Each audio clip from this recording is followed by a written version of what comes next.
your favorite color today, anybody? Green, all right. I love green. And you know what, this is, I'm Sue Haig, I'm chair of the Metropolitan Council, and this is just a historic day. It was 60 years ago that the last streetcars were removed from University Avenue. And today, when those Green Line trains run, I don't know that University Avenue has ever looked so great. It looks prosperous, it looks lively, and we are so excited for what this means for our community. It's really a new beginning for our region. We're linking together these two great cities. We're connecting people to their jobs. And thousands of people are going to be able to live along this line. And this is going to provide promise and opportunity for our region for decades to come. I want to give a special recognition today to the thousands of individuals, and literally this is true, thousands of individuals who have worked tirelessly to bring us to this day, to this starting point for the Green Line. There are the neighbors and the citizens who attended countless community meetings and challenged us to make this project better and to meet their needs, and we are grateful for them. Thank you.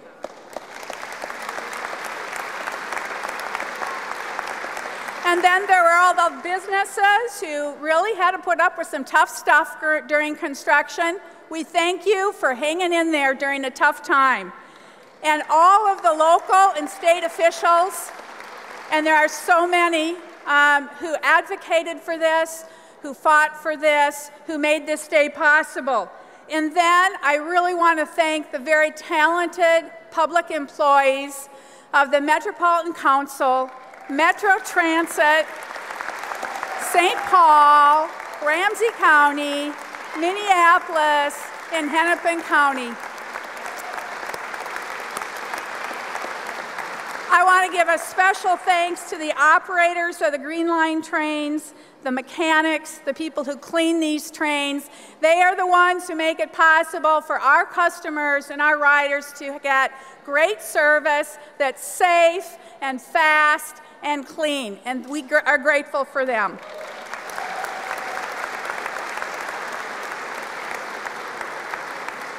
I also want to thank the business community and the chambers who had a vision for what this might mean for our region way before maybe some others could see it. So thank you for the business leadership to get us to this day. You know, I attended my first meeting on the Central Corridor, what it was called, 19 years ago. And it is a rare opportunity in public life to be able to see the fruition of almost 19 years worth of meetings. And there are a lot of other people in this room who had that same experience. And I really want to thank the citizens. This is how democracy is supposed to work, that we get out, we talk to each other, and when we work together, we build something really great.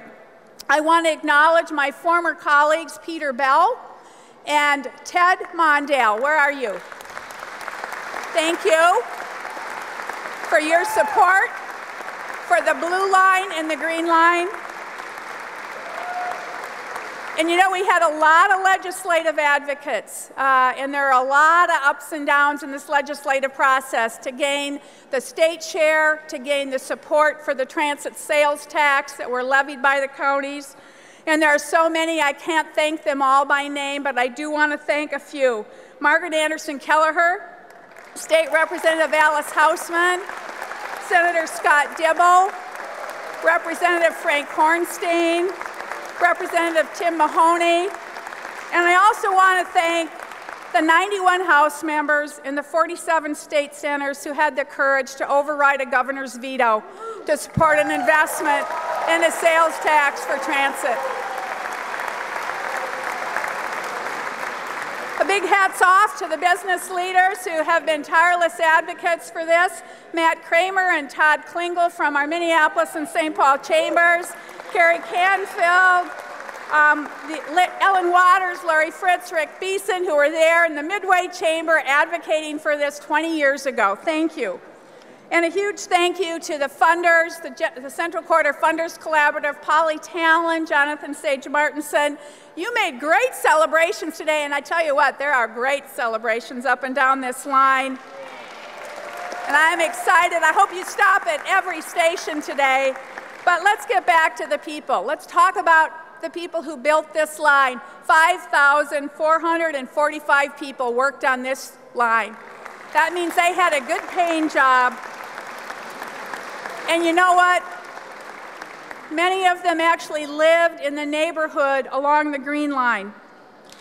There are architects like James Garrett, Eric Goodlow, and Nathan Johnson. And they are small business owners who started Formula, a design and architecture business. And you know, the arc of history bends slowly, but it does bend when we work at it. And it's evident in the stories of James and Nathan. They were the grandchildren of African Americans who were displaced when I-94 came through the Rondo neighborhood. But today, in the last several years, they were rebuilding this neighborhood with the development of this project.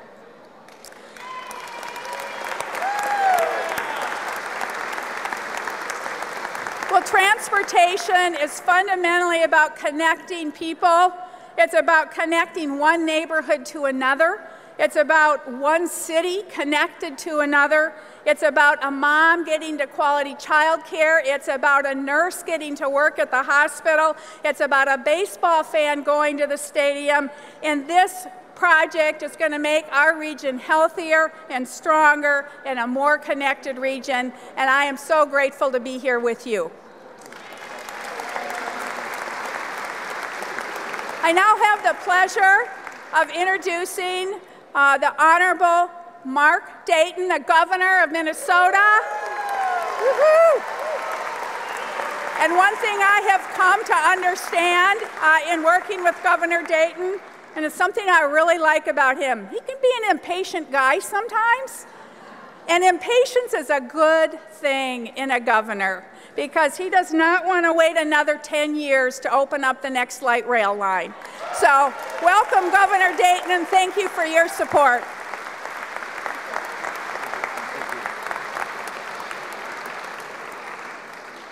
Thank you very much, Chair Haig. And you, among so many people, deserve to be recognized and thanked for your enormous contributions to this project. And the trick is to single out everybody who should be recognized, appreciated, and keep under the 3-minute mark.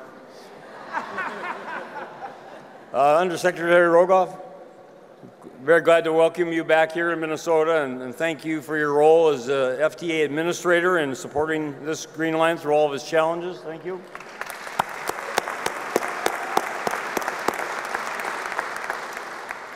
Great credit is due and thanks to our congressional delegation, Senator Amy Klobuchar, Senator Al Franken,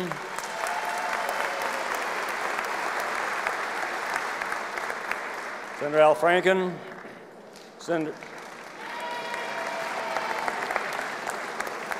You can clap, but it doesn't count against my time, okay? Representative Betty McCollum.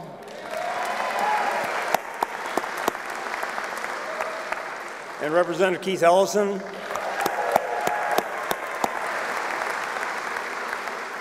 For your steadfast support for the project, for ensuring the flow of federal funds to build it, and all of you, but especially Representative McCollum, for championing the fantastic renovation of this Union Depot.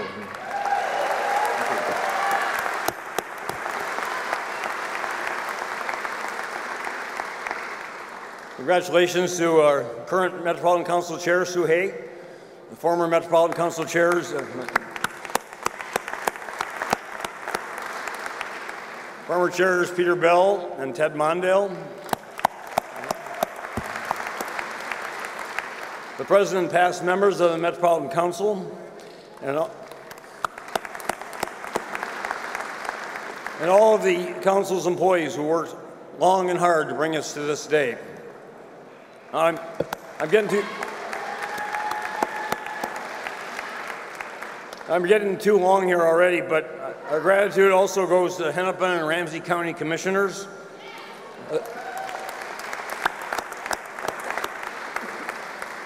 And especially to Hennepin County Commissioner Peter McLaughlin, who showed me his master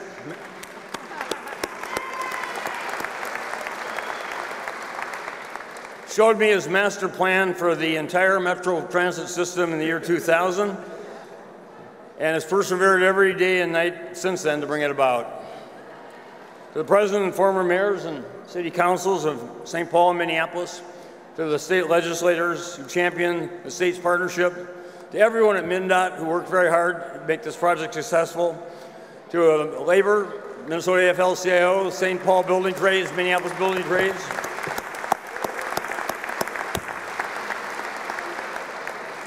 and all the men and women who built this line, the business owners and residents along the line who suffered through it, and to the many others who contributed in just so many ways to this successful completion, thank you. You know, the timeline for this project has spanned all of the current century and millennium, and it must seem that long to many of you who have been involved from its inception.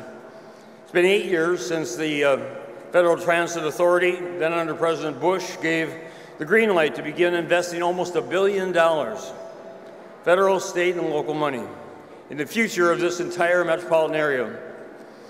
During that time, over 5,000 Minnesotans have worked hard to build it, 19% of them women and minorities.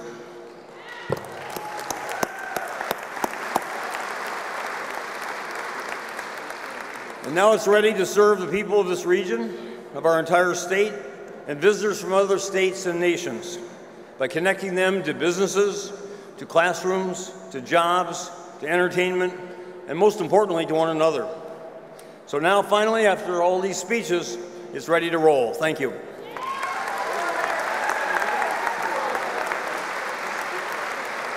Thank you, Governor.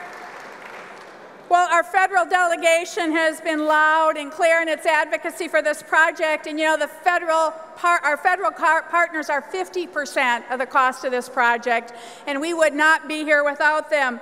Our 50% federal funding partner, the FTA, set an entire new direction for the country and how we think about transit projects, with the milestone decision to alter this project to include 3 critical neighborhood stations along our Green Line, so we could provide more opportunity, better access, and make this prosperous for the neighborhoods around Victoria, Western, and Hamlin stations. And that was a tough decision. And that decision was made by our next speaker today. Peter Rogoff, who is the Undersecretary for the U.S. Department of Transportation, was here at the very beginning as the FTA administrator, and we would not have this project in the way it is today without his leadership and support. And we thank you, Peter.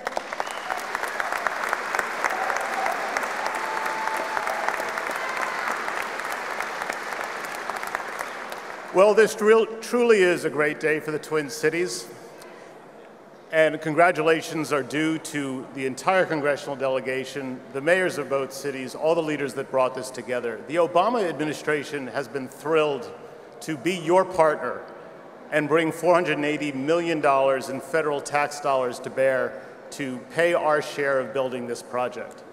And let me just say that you are all extremely fortunate to have fighters in Congress like Amy Klobuchar, Al Franken, Betty McCollum, and Keith Ellison who fight.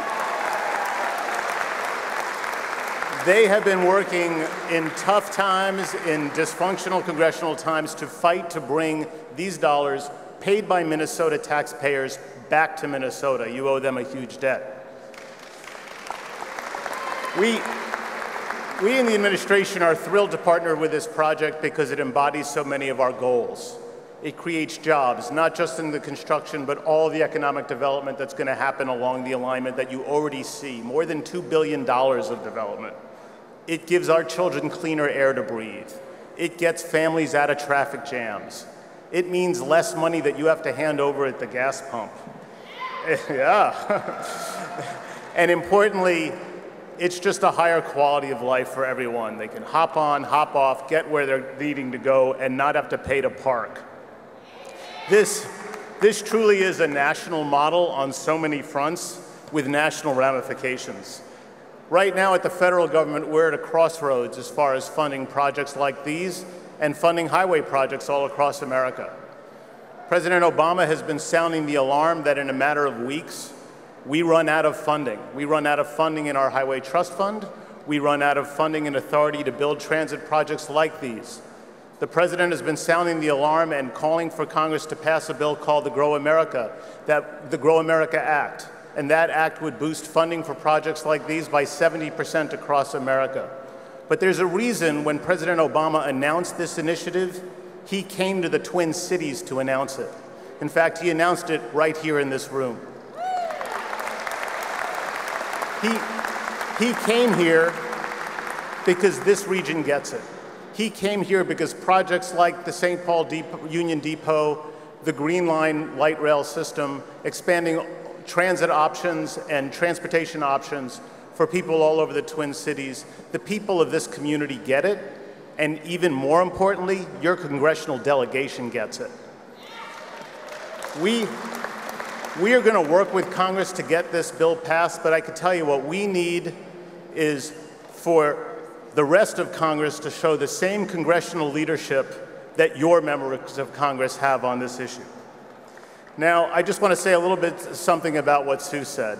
There's another reason why this project is a national leader. Today, we're not just opening the Green Line as originally conceived.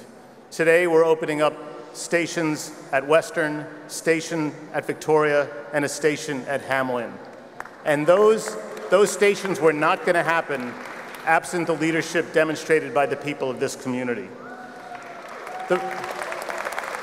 This is not a case where the federal government moved a local community to do the right thing.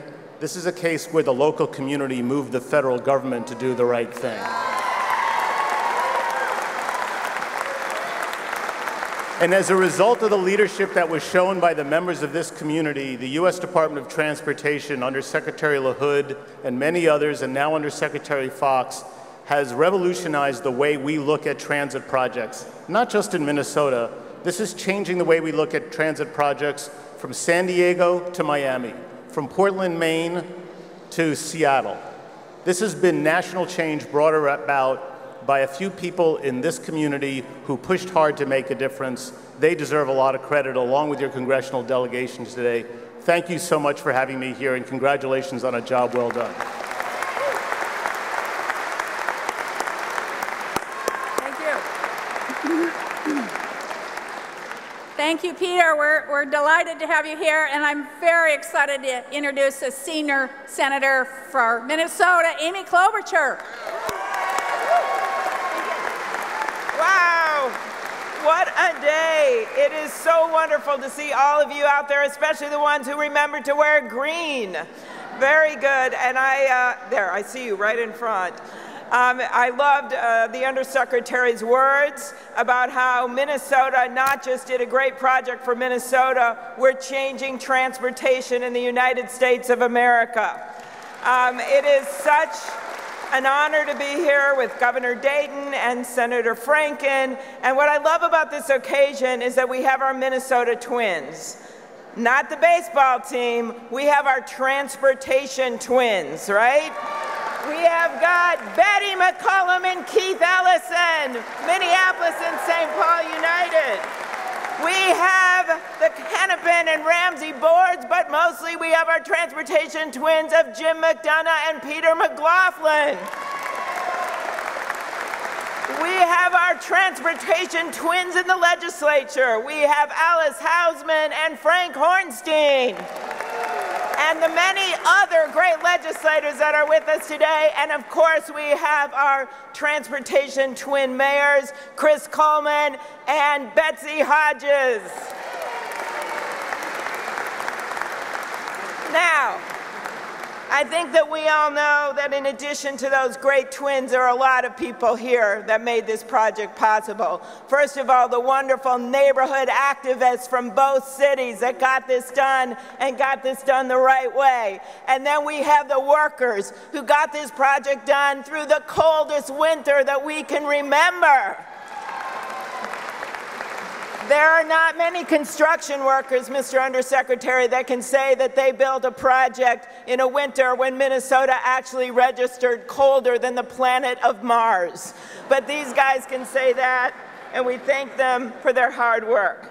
So we know that this is about getting a transportation system that moves people to match the economy that we're walking into, and that's a good thing.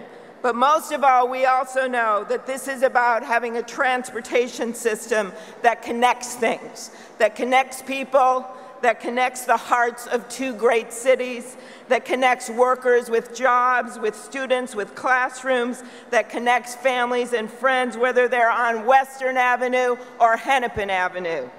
This is about connecting Amtrak travelers that come to this beautiful depot to see the rest of the country. And this is about connecting baseball fans to two great baseball teams and two great baseball stadiums, Target Field and the new Lower Town Ballpark. That's what this is about. And the last thing that I want you guys to remember when you get on that train today is that this wouldn't happen without someone that we lost this year, and that is the great Congressman Jim Oberstar.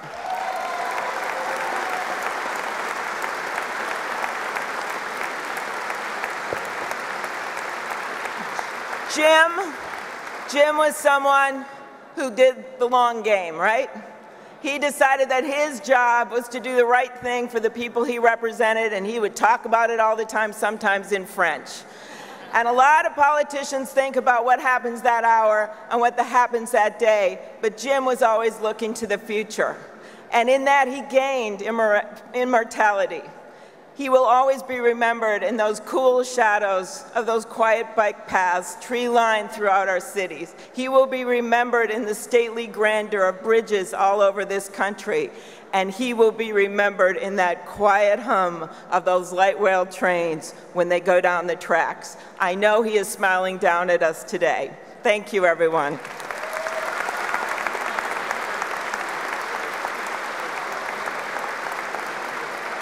Well, I'm excited now to introduce our other great United States Senator, Senator Al Franken.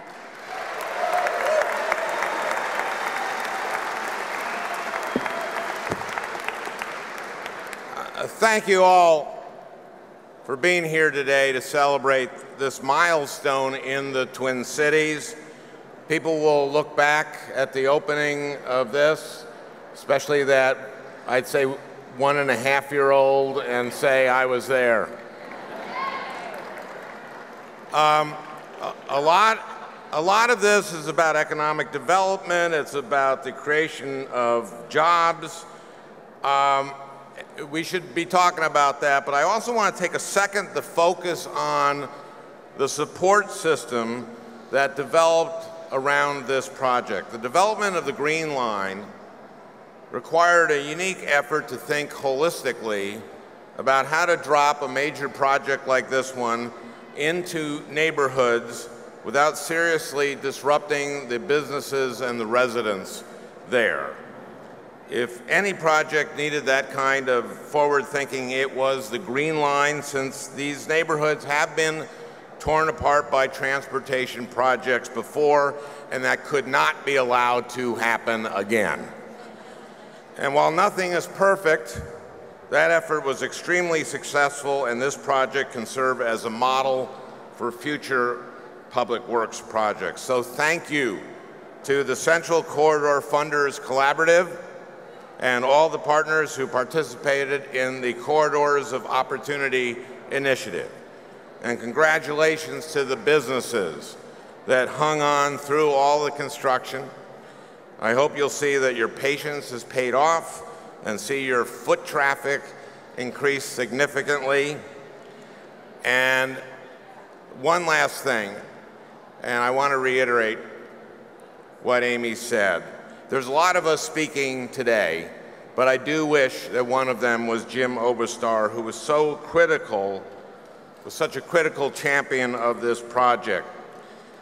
If Jim were here speaking, he would have difficulty holding to the 3-minute limit. I believe he would have started by telling us the history of infrastructure in the United States, starting with the Erie Canal, moving on to the Transcontinental Railroad, rural electrification, the interstate highway system, and to this multimodal system that he would cite as a model for the rest of the country, as the Undersecretary just did.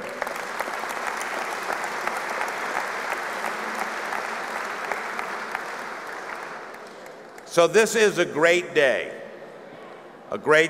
indeed. I know Jim would want us to celebrate and enjoy this day as he most assuredly would have. So let's savor this day, and let's savor all the days that we are given. Thank you all.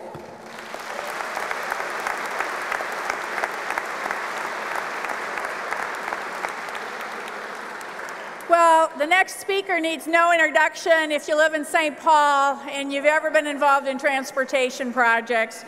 The Honorable Congresswoman Betty McCollum, a fervent, passionate, tenacious advocate for this project. Thank you.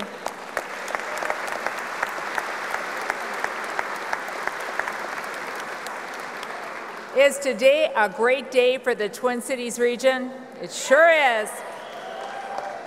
As I was sitting next to my twin brother here, and you might as well know I'm the oldest out of the two of us. I was looking out the window and I could see the river, the barges, the cars, the rail lines, and an airplane. We are truly multimodal here.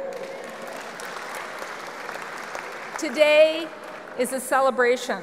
It's a celebration for our past, and you heard people talk about Jim, but all the people who helped build this facility and the facilities that stood here before this magnificent building.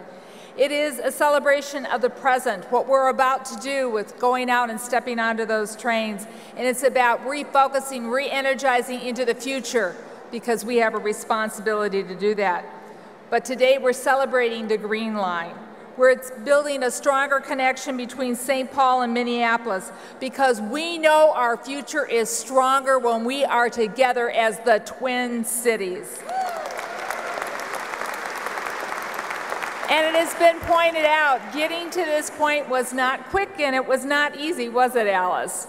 But we're here. In fact, a couple of times people thought it seemed impossible. But thanks to vision and direction and no small amount of hard work to our business community, to Ramsey County, Hennepin counties, and Washington County who stood there with us, Sue, Chair Haig, and other terrific Metropolitan Council members, and the critical assistance at the time that was needed the most from the Obama administration. Thank you very, very much. We kept moving forward. And so, today's about us getting ready to compete as one region with the rest of the country and, more importantly, globally.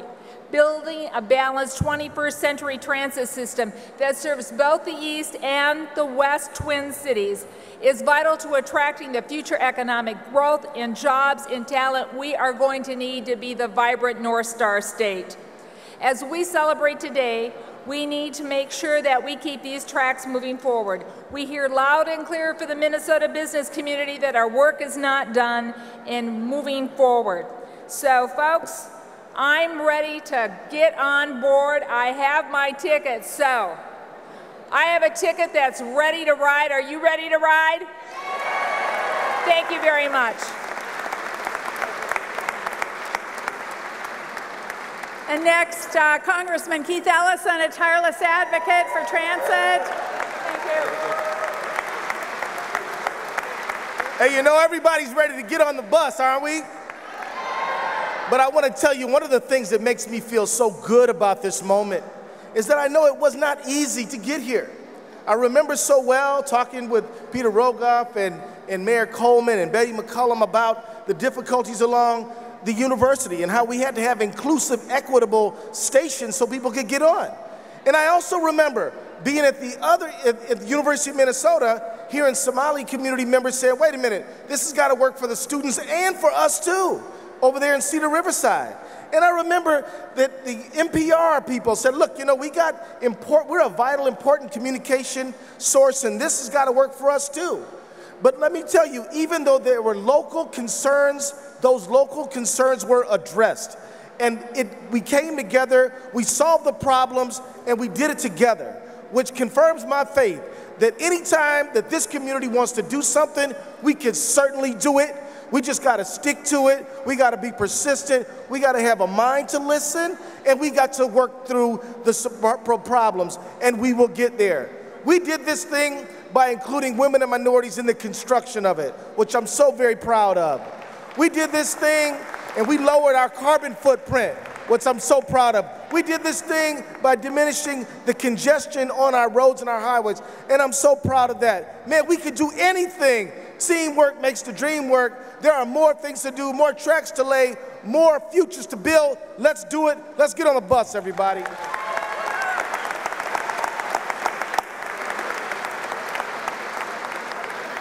Well, Congressman Allison, you always get us jazzed up, and these next two guys do. You know, there's no more persistent, tireless, drum-beating advocates for investing in transportation than the Hennepin and Ramsey County Commissioners and the members who serve on the County Transit Improvement Board. They wrestled with challenge problems. They levied that county sales tax, and they were out front with a vision for our region before a lot of others were. And I love working with them. My good friends, Jim McDonough next. Yeah. Good morning. Welcome to this great facility. Welcome to this great day to celebrate. Many of you were here 18 months ago when we opened the Union Depot, when over 20,000 people came down on a cold day in December to celebrate this. Many of you were here in February when President Obama was right over there, where he announced his plan to grow America, to be a leader, to be a partner in projects such as this, the Green Line. It starts with a vision to link residents to prosperity, to opportunities in our region, a vision to serve our neighborhoods, connecting them to education, employment, social opportunities, to serve businesses, connecting them to great employees and to a great customer base. It takes partnerships. It takes trust. It takes commitment. Most of all, it takes love, a love for your community, for our community, for caring for all.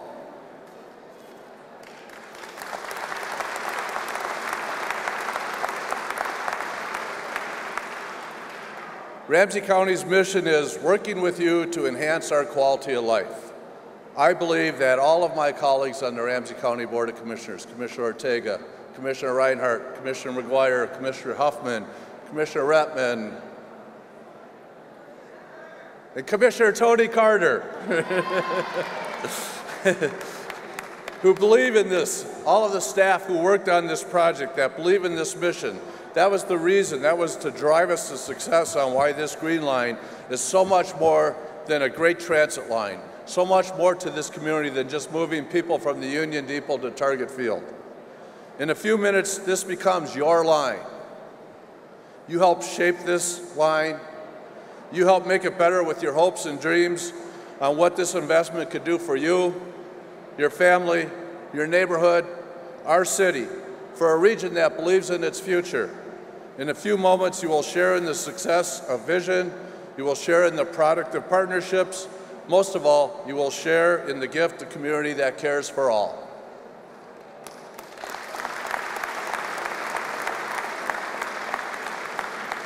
Enjoy this moment, enjoy this day. Many of you were here when we celebrated the full funding grant agreement, and I shared with you that I have a really large family, and we get together for lots of celebrations. And when we get together, we're really, really loud. And I think this is a great celebration, and this is a really good opportunity for us to get really loud. We need to let all those other stations know we're getting closer to those trains actually starting. So please join in with me as I count down to 3, and we'll all holler, "We did it," together, nice and loud. 3, 2, 1, we did it! Thank you, and have a great day. And next up is Peter McLaughlin, really the Dean of Transportation. But that means you're old, right? When you say that? No, you're not old. You have had a vision for a long time, and we're so grateful for your leadership. Thank you so much. Thank you. Thank you. Thank you very much. It's a great day to be in St. Paul and Ramsey County. So I want to just go back. You know, a great nation, a great community, they don't happen by accident. A great nation, a great community, they don't happen by accident. To become great and to stay great, they've got to deal with fundamentals. And one of those fundamentals is investing in infrastructure. And that is what we're celebrating here today. We're tying our two cities back together, our two counties back together, but we're looking into the future. That's really what this is about.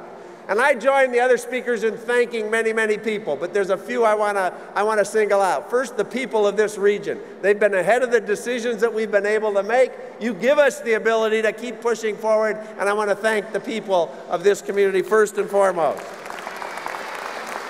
Secondly, I want to thank the workers, the high-quality work that were done by the building trades folks and everybody else who worked on this. And then thirdly, I want to thank as the chair of the county's Transit Improvement Board, I want to thank the county board members. There are 5 county boards that said we're going to pass a sales tax. We're going to pass a sales tax. We took a vote to raise taxes so that this project and other projects across the region could be built. And we've got colleagues here from all of those counties. My own board chair, Mike Opad, is here. We have the representatives from Anoka, Dakota, Washington, Hennepin, and Ramsey right here today. And they deserve a big round of applause.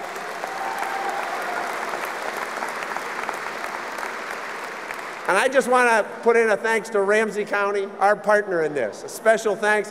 And I want to just tell you a little bit about Jim McDonough. This guy has worked on this tirelessly, and the folks of Ramsey County should be proud and know of all the hard work he did, and I'm proud to call him a friend and an ally.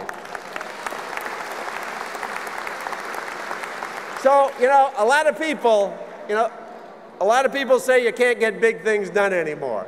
This age is a little too cynical for my taste. We got to stay optimistic. We can't be cynical. And I think, you know, people say the politicians can't work together, business and government can't work together, communities and government can't work together. Well, we proved them wrong. We proved them wrong on this project, and we're going to continue to do that. And that's what we're celebrating today, because this great community is going to build for its future and continue to do that. Thank you very much. Thank you, Peter. And our next speaker, of course, needs no introduction, but Mayor Coleman and the City of St. Paul put extra money into this project, $5 million for these additional stations, and that's partnership. Thank you, Chris. Good morning, everyone.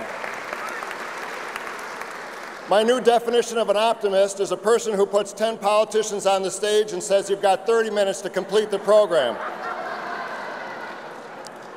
In addition to all the thanks that have been given here today, I want to take a special moment to thank the city staff that have worked tirelessly on this project to make sure that we not only got a line that moved people from downtown St. Paul to downtown Minneapolis, but built a community along that line, that built a community that actually worked for the people that lived in the community, the people that had invested in that community, the ones that knocked on the doors to say, what is your hopes and dreams for this line? What do you want to see happen here? And that actually listened to the people in the community and made this project better as a result of that. They don't always get the credit. They're the people that made sure, or hopefully made sure, that the signals are working on time so that the trains are actually moving. We're going to find out in a few minutes. But the fact of the matter is, this is, as they say, if defeat is an orphan, and victory has 1,000 mothers and fathers, this line has millions of mothers and fathers that all are claiming the victory here today.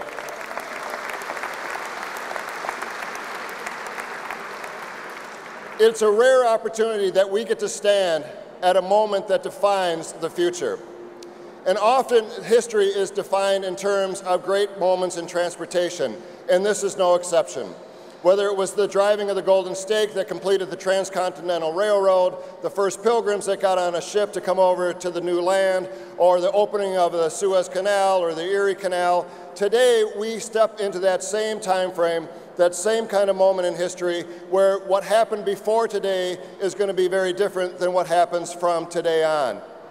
But we didn't just build this line, we built a line that was steeped in justice, that was enhanced by the voices of the community, that was founded in environmental best practices, that was founded in the best voices of the community, that ultimately said, we want this line to serve us. And as a result of it, we have showcased what is possible. We have showcased what other communities should do. We have showcased what it is possible to do in this community when we all come together and make this line the best that it could possibly be. I can't tell you how excited I am to be here today. I was thinking about it as I looked at this young girl walking around here, as Al guessed, maybe a year and a half old. If she had been here at the beginning of the conversations of the Central Corridor Light Rail Line, she would be 42 years old now. We can't afford to wait another 42 years for the next line to be built, and the next line after that, and the next line after that. Let's keep on moving forward. Let's use today as the leap forward into the future, and let us have the greatest transportation network this entire country has ever seen. Thank you very much.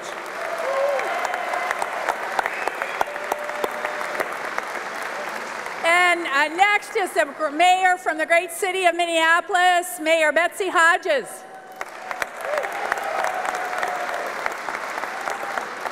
Well, good morning, everybody. There have been a lot of thanks here today, and I echo all of them. I especially want to thank the people, many of whom are the same people who made this green line possible, who made the blue line possible. Because if you remember, there was a lot of skepticism about whether or not transit and rail transit could work in the Twin Cities.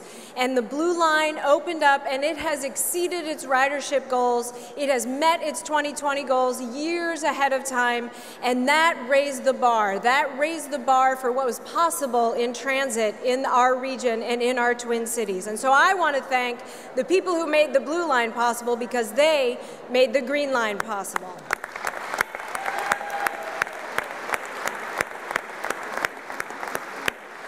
And we will raise our expectations even higher for this blue line. We know what rail can do for our communities. We know the jobs it brings. We know the economic development that it can bring. And we know it because this line, this green line, has already spurred development along the corridor. And just wait, once we cut that ribbon today, just watch what will happen. We get to increase our expectations for what can happen with rail and with transit in the Twin Cities and in our region. I want to thank many partners. I want to echo Mayor Coleman's thank for his city staff is my thanks for the staff at the City of Minneapolis, for both my staff, the entire staff at the city, who get down in those details, who make sure that day after day after day, we as a city can partner to make this line as successful as it can be. I also want to thank my partners on the City Council. I know that some of them are here today, and I'm very glad. And I want to thank a former council member, Robert Lilligren, who worked so hard on transit and transportation in this region for so many years,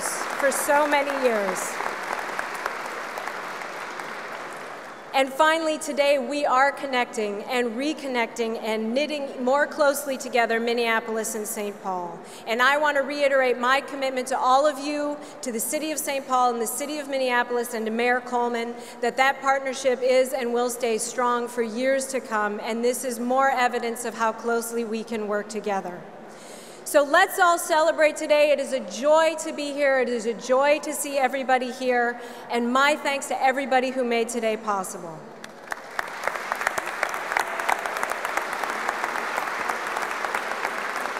Thank you, Mayor. And we are almost done with our speakers, and we're almost ready to get on the line, but be patient. We got something really important to hear about.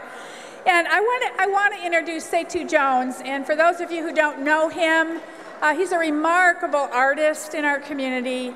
He lives in the neighborhood along the Green Line in Frogtown. And he really has a vision for our community in the future. Setu.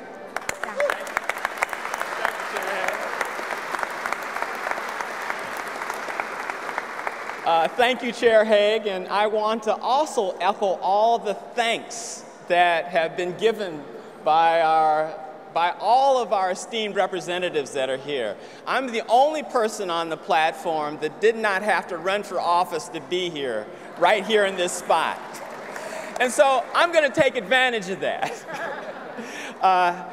And I'm not going to use no data, promise. No data, no statistics. And today, when I was asked to be here, I was asked to be a community representative. And there's no way that I can represent the sentiments, the feelings, the visions of all the people who live along the corridor. There's no way I can do that. And then the representative part made it seem like I was elected. So today, I'm going to give you a story. And it's all about me today. So I'm here as one of 7 artists from across the country who integrated artworks into all the Green Line stations. I'm proud and relieved that it's finally done. But and hope that you all will enjoy the work that you see along the line here.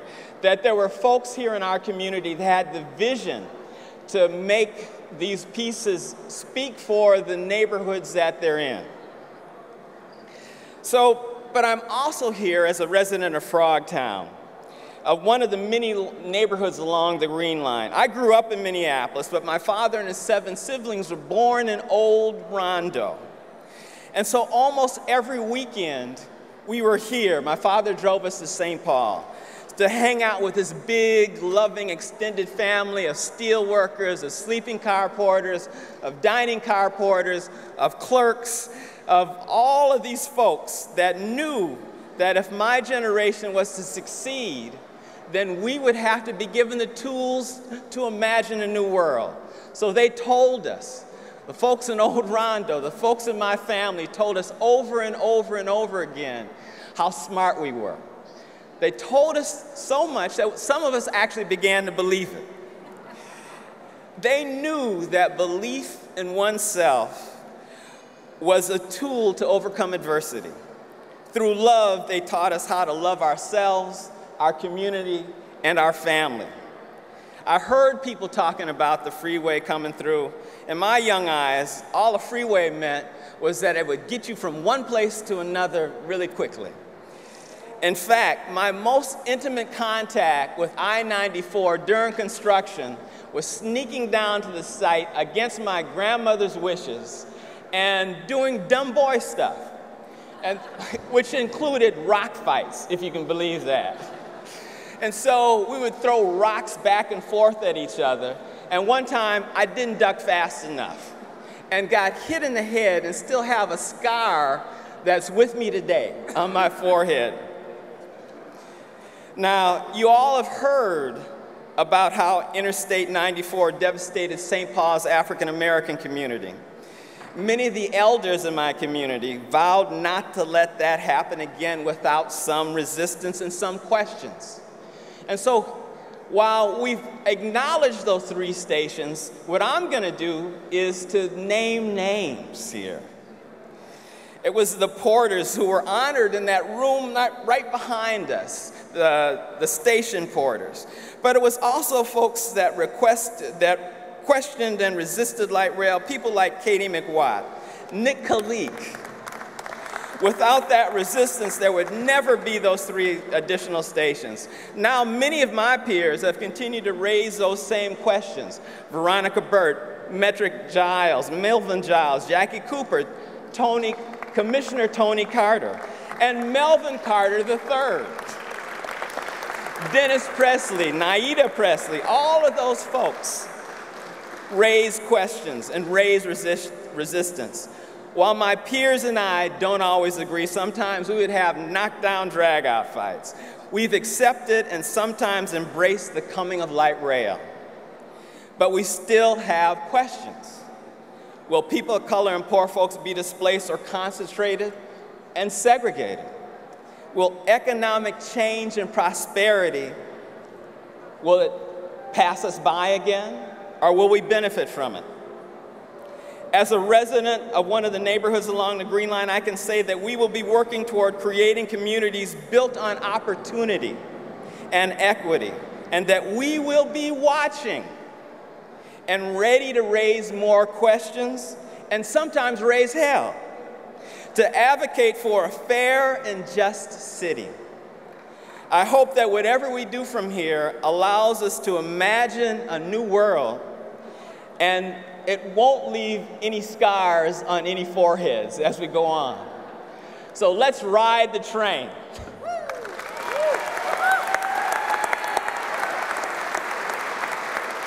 All right, say two.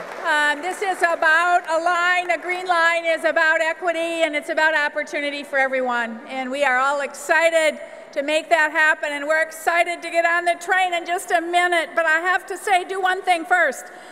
I have two great public employees here. Mark Furman, would you stand up? And then Vince Gillespie. Mark has led this project from the beginning to the end. And he is a man of incredible patience and incredible skill, and thank you for everything that you have done.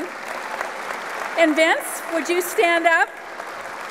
Vince runs the team at Metro Transit, who has been testing these trains, and all of the operators and all of the bus drivers here, and we are going to make the official handoff. This project is complete, and Vince has taken over from here on out. There we go.